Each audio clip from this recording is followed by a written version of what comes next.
Welcome back to the Self-Esteem and Confidence Mindset podcast with me, Johnny Pardo. Today, I welcome Michael to the show where we're going to be talking about self-confidence, mindset, fitness, habits, and much, much more.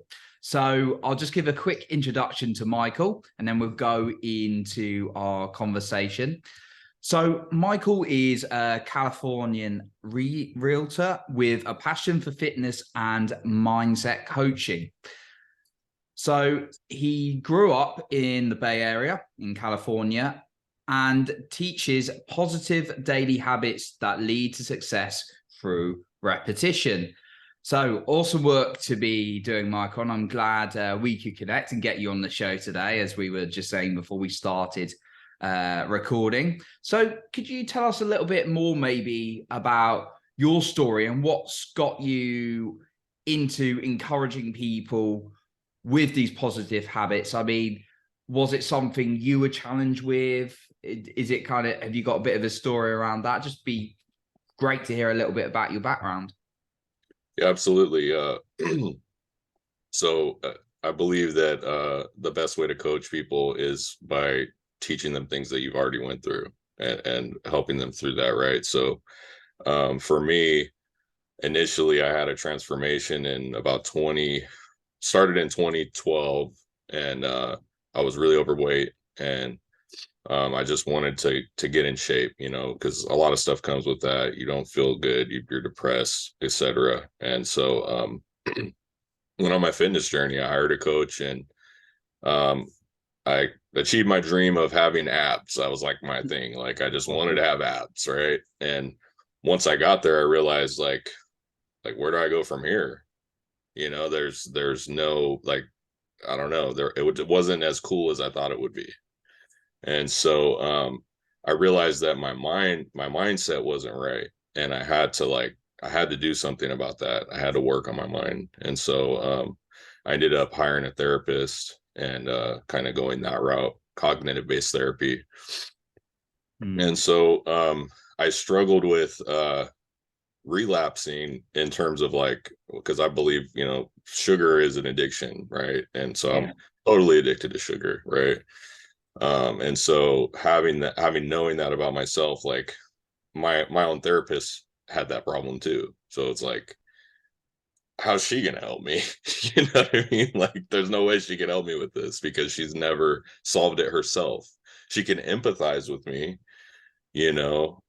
but there was no help there. And so I kind of made it a journey of mine to find a coach that had a way of dealing with this, or a system of dealing with these things. And so I found a coach that, as you said to me earlier before this meeting, had a simple fix. And the simple fix is actually just intense exercise. So when you're feeling this, craving, like when I'm feeling a craving for sugar, which is usually stemming from a negative emotional state, I just go on a walk, or I do some cardio on my elliptical machine, or I do some push-ups. Like, I could be anywhere and do this stuff, like perfect example, family functions during Christmas, holidays. It's stressful. It's just, there's tension. I mean, people haven't seen each other for a long time, and there's just tension in the air. And usually the go-to thing is like, okay, I'm going to just slam a bunch of sugar and drink alcohol and everything's going to be fine, right?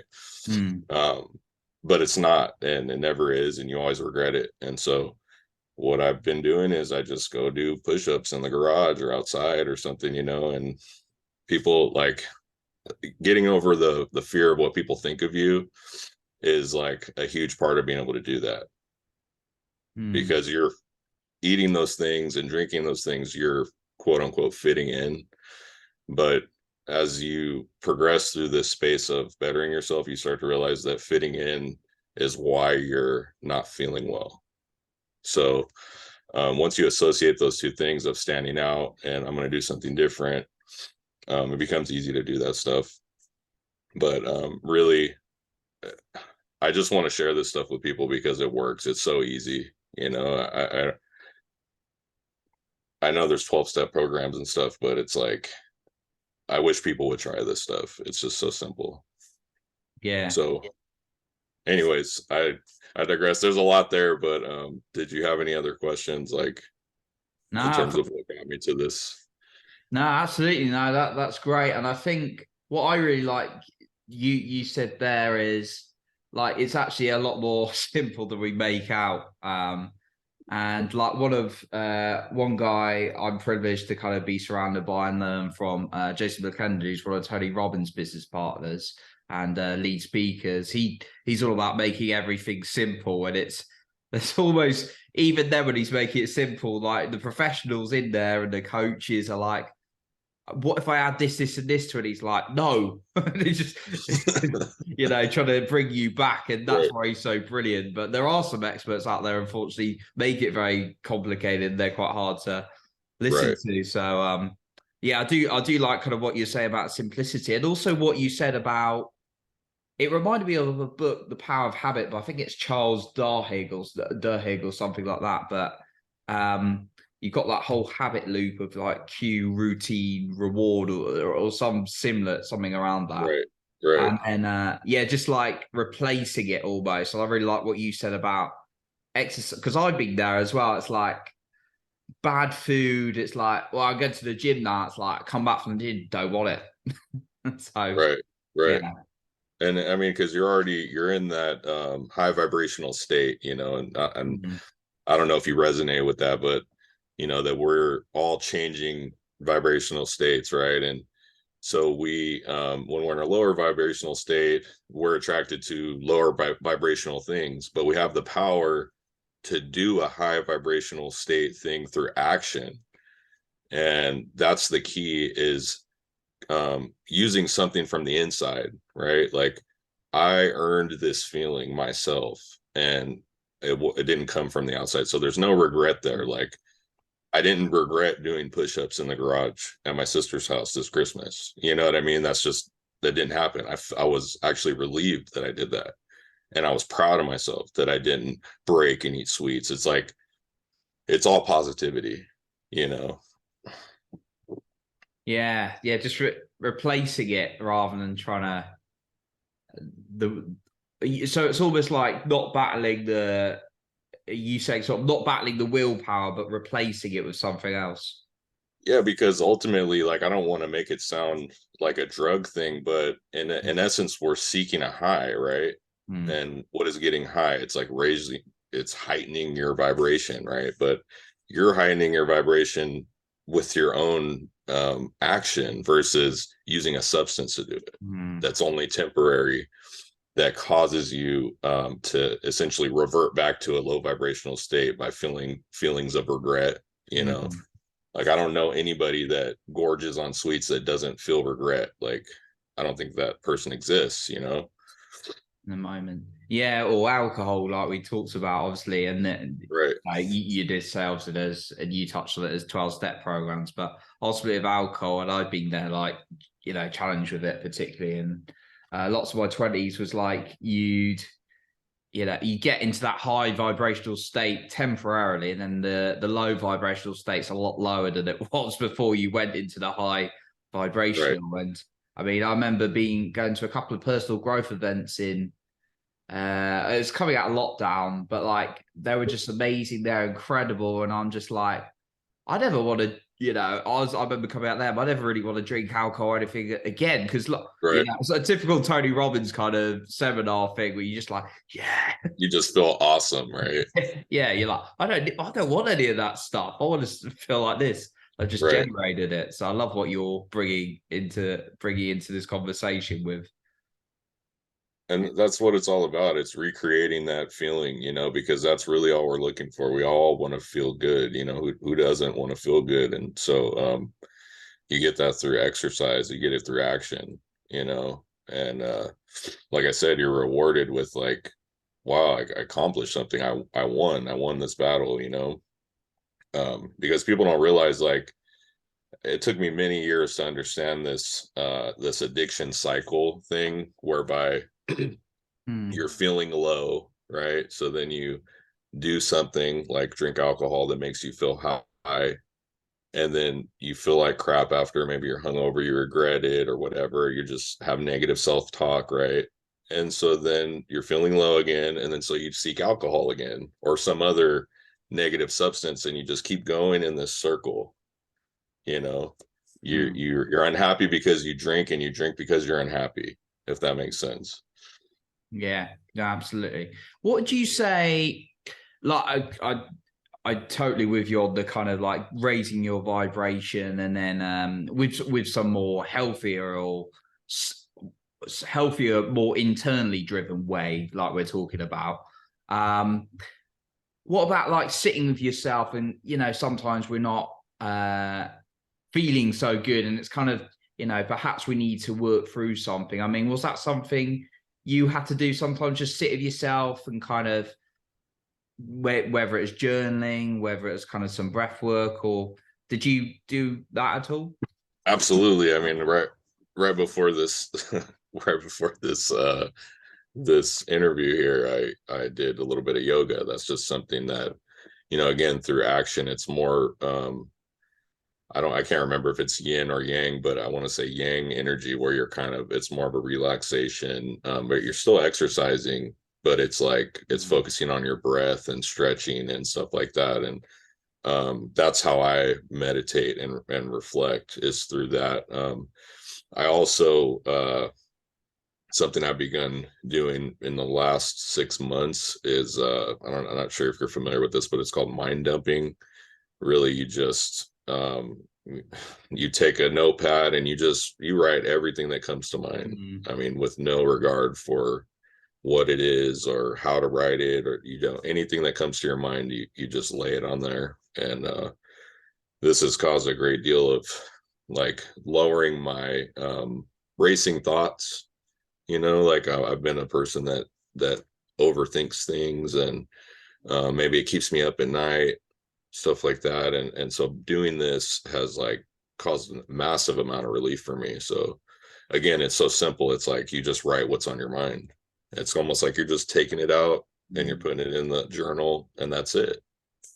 you know Yeah, just getting out of the head. There's Gabby Bernstein, one spiritual teacher I follow. She had something called Rage on the Page. It sounds Rage on similar, the just page. like, yeah, Rage on the Page. It's just getting it out, Yeah, and then she does like you just meditate and sit with yourself after you get it out. So I like that suggestion. it's good stuff, man. It's Getting really out of good the head. stuff. No, it's a good one. One thing I wanted to touch on a little bit was sometimes we're like I've certainly experienced this, not, and I'm not just at certain people I know, but I've definitely done this as well. We're all human as well, and kind of said, well, I'm doing this and this bad activity because, and it's not my fault, and kind of not taking responsibility. Right. Maybe like, maybe it's like a job loss or a breakup, both of which obviously experienced, all those kind of things. And it's like, then you get into these bad behaviors. So can you tell me a little bit about how maybe someone could get themselves out of that, maybe almost that kind of victim, therefore I need to do all these things, to a more solution-based mindset? So one thing that I practice always is, it's just as Tony Robbins preaches this, that you're always asking yourself questions and answering them in your head, right? And this is how we kind of formulate our reality and our perspective of what things around us are, and why they're happening and stuff. And so I ask myself one simple question, and with every single bad thing that happens to me, and it's not even bad when you ask this question, you just ask yourself, what can I learn from this? And you sit with it, and the thing is like, your negative feelings aren't going to go away. You still may be upset about the situation, so it's not a magic pill that's going to make you feel better. But what it does do is it puts you in the driver's seat, and it lets you take control of the situation and start moving forward. When you have this victim mindset, on the other hand, it makes you kind of wallow in your own pain. I mean, you're trapped in that. And I've done that for many, many years. And as simple as this sounds, it works, and it's worked for me ever since I started doing it. So asking, do you write those questions down, or just kind of ask yourself those? I think it depends on the situation. If it was something that was really weighing heavy on me, I would absolutely have to write and sit on it and kind of brain dump, as I said. But yeah, like I said, the main question is, what can I learn from this? Because really, I believe that these things that happen to us, whether it's getting fired from a job, or whatever, it's a gift that's given to you, and you need to figure out why and what you can do with that gift. So for me, like, before I was doing real estate, I was actually a park ranger, and I got let go from that job due to the fact that I didn't agree with certain mandates that were being had around the world with certain medical things, and I didn't want to do it. And so I didn't, and I was fired for that. Wasn't fired for being a bad employee or anything. So my point is when that happened, what happened to me? My real estate business, I had already had my license, right? And I hadn't done anything with it. Got fired from that, and my real estate business took off. It was a gift that Mm, was given to me. I was given the gift of more free time to work on my small business, you know. But I could have been upset about it. They fired me and just complained, and I've been there, so I understand what that's like. But at the end of the day, it was my choice, and um, I would be like, thinking back, I'm like, man, if I was in that job still, I wouldn't be having this interview with you. This mm, wouldn't be happening right now. yeah. So it was a gift to me. Yeah, just reframe. And a lot we said about questions, and looking, the way you ask questions is so important. Like, oh, why has this happened to me? Versus, what can I learn from this? Right. Two completely Yeah, different. that's what. Oh, sorry. Go ahead. Now, I was going to say two completely different perspectives, Right. or two completely different answers you're going to get that from those kind of things. Like, yeah, the brain's always going to answer Right. whatever you ask it. Well, if you say, why is this happening to me, then your brain will answer like almost like a pre-formulated answer, which would be probably the sum of what everybody around you is saying, or what the people that around you that you grew up with would say. It's kind of that pre-programming that's caused you to feel this way in the first place. So you're relying on that when you ask that question. And so what can I learn from this is just like that you have to answer that yourself, Mm. you know? Yeah. No, great one. So with your adding into, if you, we talked a little bit about if you've got a bad habit like sugar or something, eating too much sugar, which I think it's quite a big problem in this day and age. Obviously, we see like stats and everything, which we won't go into. Things on the rise, health challenges, like obviously like sugar being one. There's many other bad habits we can have. So you're saying sort of replace, try and put something else in its place. Can we Absolutely. have? Can we have? Do you think, have you ever tried to add in too many good habits at once? Because I know I certainly have. Oh, in terms of like if you're making a life change and you're like, Yeah, I'm cutting out this, I'm cutting out that, and I'm yeah. gonna only eat this many calories every day, like that. Yes, of course. And this is something that you ultimately you're having trial by fire, right? You're like, you're on the right path. You're just doing too much at once, I think. And I am a firm believer in from those past experiences with myself, kind of the stair step approach. So like if you're you want to get in shape, like first just start showing up to the gym. Like Mhm. you don't even have to work out, like just go there and like walk around or something, just check it out. And you know what I mean, like just it just depends on the person, but my point is when you try to do everything at once, it's like overwhelming. It's like looking at a mountain and like, how am I going to climb this mountain? And most people just freeze and don't do anything, or they'll give up right away. So Mm. yes, I've experienced that myself. Yeah, so we were just actually, I was just on a call with my sales team, and we were just talking about.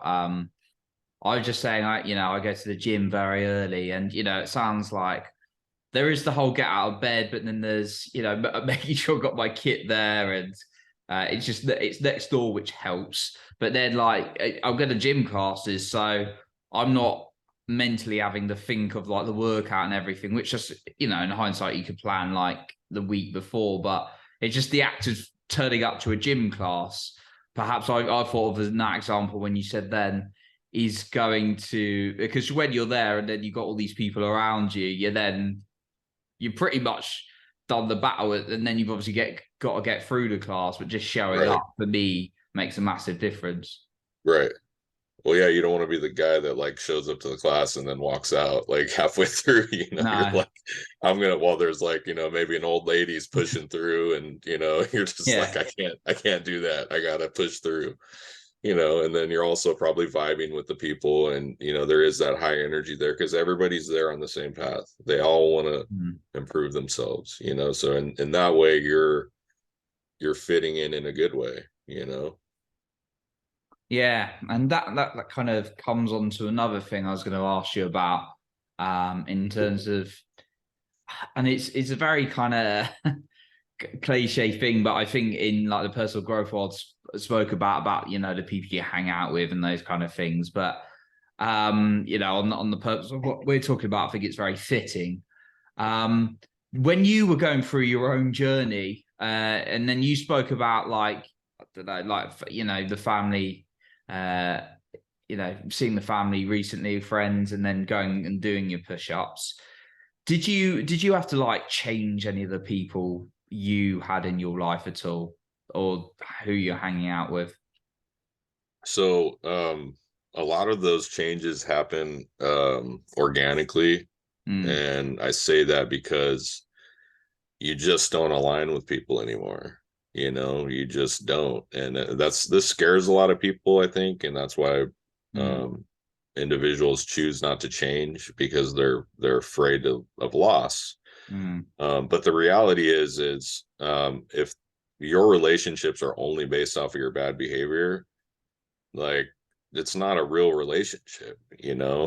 Like, for example, mm, there was a time where I was high every day. I literally would I don't know if you know the term wake and bake, but like I would wake up and hit a bong rip, waking up first thing out of bed, and I was high like all day. And so the people that were around me did the same stuff. And so you like totally feel normal, but as soon as you stop doing that and you don't have weed anymore, like those people kind of stop calling you and stop hanging out because you're not mm, that guy anymore. It just kind of happens. I don't have to tell anybody like I don't want to hang out with you anymore. There's no real breakup process, but there is a little bit of a grieving process. And I say that because you start to realize like this wasn't what I thought it was. This relationship wasn't based off of what I thought it was, because maybe for me, I might have had more camaraderie feelings with that person than they had with me. Maybe they were just there because they wanted free weed, you know? And it's an acceptance that you have to have within yourself. Like, that wasn't a real relationship. And similarly with alcohol too. mm, If you're drinking and partying all the time, like those people want to do that stuff and feel comfortable, and you don't make them feel comfortable anymore because you've changed. And it's not a bad thing. I mean, you're progressing in your life in a positive way. And what I found, Johnny, is that over the years, I would say like a good 75% of the people I was surrounded with have since fallen off. And that 25% that have stayed around are solid friendships, mm, and they're solid relationships. And so it feels much better to know that these people do feel the way that I felt, and they've proven that through continuing to be my friend, and so those relationships are way more meaningful to me than the other relationships were altogether, if that makes sense. Yeah, absolutely. I wrote down what you said there. Like, if it's a relationship based off of bad behavior, it's not a real relationship. So that's what I wrote down there. And there was two examples, like, and then the grieving process that come to it, and realizing it as well. And I mean, I can think of a couple of examples. One in my life, one of a friend of mine's life, and like that, I had a mate I hung out with, and no, nice enough person, but we kind of really, our bonding was over alcohol pretty much. It was just like, but then like I remember having conversations sober. It's just like, like, nice enough person, but it was just like there wasn't Just that didn't kind of click. friendship. There wasn't that friendship of worry and stuff like that. Right. Yeah. And then there's other Right. people, it's like you could talk to, I realized I could talk to all day long, and it's, Right. yeah. And then there was, I had a friend, and they mentioned they had a marriage that was based on drinking alcohol together. And then she Right. went over and it broke up. It was Well, of just, course. yeah. It has to, when you're in a relationship with somebody, you guys have to do it together, and I'm very blessed that my wife Mm, has been doing that with me like the whole time. I think the hardest thing for her was weed, because we kind of, when we first got together, we were both pot smokers, mm. and so I stopped and she continued kind of off and on. But when it came to alcohol, she cut it out with me. Sweets, she cut it out with me, and we do it together. And it's super, it's so, I don't know. I can't describe the amount of support I feel from having that in my life, because before, when I was doing this stuff, I was doing it all on my own, but she's there to like reinforce it, if I'm feeling weak, and vice versa, so Mm. it's awesome. That's a great reinforcement. Yeah.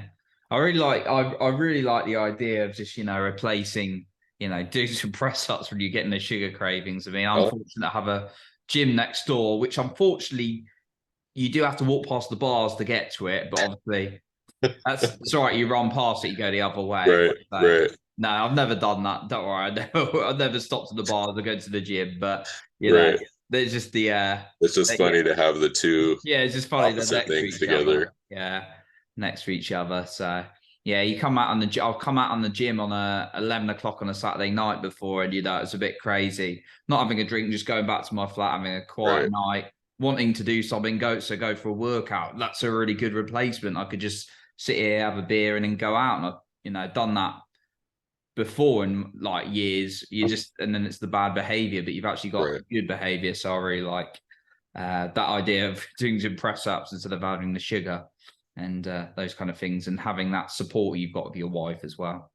So that's Yeah, also, it's everybody needs that support system, and I think mm, that's why it's very important that you stand your ground in who you are and the things that you want, and the right people will start to surround you in your life, and you'll get that support system. It'll take some time, but it'll come naturally. The people that want to do the same things you're doing will be attracted to you, as they were when you were doing the bad stuff, when you were drinking and doing all this stuff. Like, those people were attracted to you because you were doing those things. It's the same law applies. It's just, it takes time to kind of switch over. It doesn't happen overnight. wow, yeah, very like mind opening stuff here, and it's one of my actually he's been a podcast guest as well.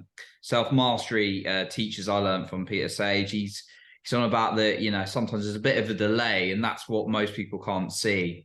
Right, That's why it kind of stops. It's like you're doing these, and then like you do it consistently for maybe 60, 90 days, you start noticing the differences. But right, unfortunately, within the time and age where we don't want to wait that long, most of us. So right, it's, yeah, and we don't see the results within 5 days. It's right. yeah, Everybody wants to speed the timeline up, and yeah, I mean, it's understandable. It's like, of course, it'd be great to push a button and be able to change, but the thing is I think it's that way on purpose, because when you really commit to something for a long period of time, it's almost like that adversity creates gratitude once you're there. Mm. Because if this situation that I'm in right now was just handed to me back in 2012 when I did my first transformation, I would have thrown it in the garbage. I wouldn't have appreciated it, and I would have blew it all away. I probably would have lost my wife, like, just I wouldn't have appreciated it for what it was. But it took me this long to get here, and so I can look back and think of all the trials and all the tribulations that I've been through, and have gratitude that I was able to stick it through, you know. And it wasn't perfect. It was a bumpy road. Like I told you a little bit about myself. Like, I almost died from meningitis last year, man, and I totally fell off track with my health and everything. And I've been, for the last, I don't know, 6 months now, getting everything back in order, because I finally been able to gain my strength back, and been able to do stuff again that I wasn't able to do after that incident. And so it's not easy. You're going to hit barriers, you're going to hit blockages. You just have to continue doing the work, and everything will work out. Mm. Love that. No, thank you. No, thank you so much, Michael. So, uh, just kind of as we sort of like wrap things up, really, and it's gone very quick, our conversation. But are there any kind of, is there maybe a final point or final points you'd like to share that perhaps we haven't covered? And also, where's the best place for people to find you? You can reach me on Instagram, Yeah, real_estate_fitness. yeah. We'll definitely link that up in the description. Thank you, Johnny. Yeah, I think we pretty much covered everything. I mean, and maybe I could come on another episode and talk more about some of the stuff that we brought up, because I mean, all this stuff is like, you can go deep on some of it, you know. Yeah, certainly. Yeah, certainly. We could be definitely pick one of the subjects another time and go a bit more deeper on it. So yeah, well, thank you so much for your shares, Michael, sharing your experiences and what you've been through, your story, and I've written plenty of notes today. So appreciate that. Awesome. My pleasure, man. Thanks for having me. Thank you. So that concludes our episode for today. And remember, you are in control of your own self-esteem and confidence.